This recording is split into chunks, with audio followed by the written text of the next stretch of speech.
আমি হাবাগুবাই আর এইটাই আমার সমস্যা, তাছাড়া সমস্যা নাই। আমার তো মনে হয় তোমার বেকানি হাবাগুবা। না না না, অন্য কইন না, শরম দেন না। হাবাগুবা খালি হাবাগুবাই। বললো কি ঘুমাইতে। এখন আমি কবিরাজ তমগুনে রহিম ভাই জেসিম কইলো যদি একটা কবিরাজ নাই, আঙ্গু পাড়ার জয়তনের মা কবিরাজি করতো, সেটাও মরছে। আপনি আবার রম করেন কে? আমি ওই রম করবো না, কি রম করবো? জয়থনের মা মরছে তাই কি হয়েছে? কুলসুমের মা বাইসা আছি না। কুলসুমের মা বাইসা আছে, আপনার কাছে কইয়া আমার লাভ কি? জয়তনের মার কাছে কইয়া তোমার কি লাভ হইতো? জয়তনের মায়ের কাছে কইয়া লাভ নাই। লাভ নাই না, আমার কাছে কইয়া লাভ আছে। কি? জয়থনের মা মইরা গেছে গা, হেই ব্যাপার বাদ দে। তোর কি সমস্যা আছে? ওই সমস্যাটা আমারে কও। হলেন আপনার কাছে কইয়া আমার কোনো লাভ নাই। জয়তনের মা থাকলে পরে তাও একটু কবিরাজি করছে, ফুফা দিয়ে হাত। আপনি কি ফুফা দিয়ে হবেন? আবার আছে বাবা করে আছেন কে? আমি ফুফা দেই না, আমি ওষুধ দেই। কিসে? কেরামতি। আপনি ওষুধ দিয়ে হারেন? আবার জিগা এমন ওষুধ দিমু তুই একদিনে তাজা হয়ে যাবি গা। মিথ্যা করতে কইন না কোন? আমি বলে মিছা কথা কই? শুনেন কোন? আমি যে কামের ওষুধ জানি, ওই কাম যদি খালি তোরে খাড়ায় দেই, তুই জীবনে বুইরাও হবি না। তোর বউ কোনোদিন হসুর বাড়িতে যাই এক রাত থাকবো না, আর তোর পোলা মাইয়া হইলে খালি আব্বা আব্বা করতেই থাকবো। শুনেন, তাহলে আপনি আমার এই ওষুধটা দিবেন। আর একটা রোগ আছে আমার, এটা দিকানো কি আছে, আমার বোন নাই চরিত্র তেমন একটা ভালো না, বুঝছেন কি?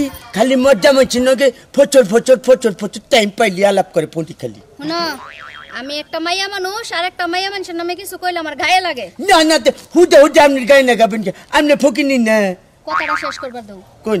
তোমার বউয়ের যে চরিত্র ভালো না, বেড়া মানুষ দেখলে ফুসুর করে, তাহলে তুমি কোন জাতের পুরুষ যে তোমার থিয়া অন্য বেড়ার লাগে ফুসুর করে? তোমার মধ্যে সমস্যাটা কি? আমার মধ্যে কোনো সমস্যা নাই, সমস্যা একটাই, খালি আমি হাবাগুবাই আর এইটাই আমার সমস্যা, তাছাড়া সমস্যা নাই। আমার তো মনে হয় তোমার বেকানি হাবাগুবা।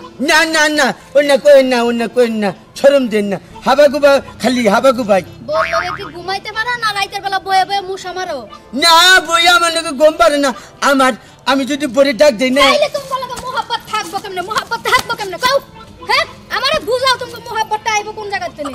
এই রহম ভাব শুরু করছে আমার বলছে দেইতে নামনে চলো বলে কম করা হবেন না। তোমার বউর পাটটা নিয়ে দেখলাম। কোন? টাকা পয়সা কয়টা আছে? টাকা পয়সা এখন তো মোটামুটি নগে নাই, আমাকে বাচ্চা গেলে পরে দিয়ে দিব। বাইতে গেলে 5-6 হাজার টাকা হবে কি? 5-6 হাজার? আমার যদি কাম হয় 5-6 হাজার এক টাকা একটা ব্যাপার হইল না। এই যে একটা মুরগি পাইছি রে, এরকম মুরগি যদি 2-3টা পাই তাহলে তো আমার সারা বছর পুরো ঘুরন লাগবে না মানুষের পিছে কামে খাড়াই। কিছু ভাবলেন না? হ্যাঁ, তোর বউয়ের তো জটিল একটা রূপ, খালি মানুষের দিকে জায়গা। এর লাগা মনে কর জটিল চাই একটা মন্ত্র ভাবলাম। ওই মন্ত্রটা কি কাম হবো? অবশ্যই কাম হবো। ফোন টেহা লাগবো 7200। 7200? 7200 ব্যাপার না, প্রয়োজনে ছাগলের বাচ্চা আছে না, 20 তারপরে দিবি। ঠিক আছে, কোনো টেনশন করিস না।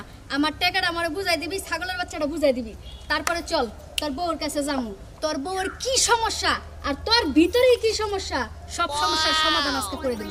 আমার ভিতরে কোনো সমস্যা নেই, সমস্যা গেলে আমার বই আর একটুকা সমস্যা। আমার ওই যে আগে যে কইলেন যে একটা ওষুধ আছে, ওষুধ দিলে পরে জীবনে আর বুড়ো হবে না, সেই ওষুধটা দিবেন।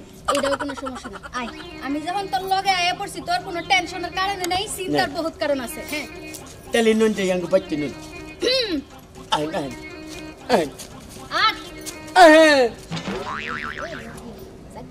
কড়া টেয়া যদি কামাইতে পারি, বছর বছর ঘুরাঘুরি বাদ দাও, কোন এলাকায় যায় পড়ে থাকবো?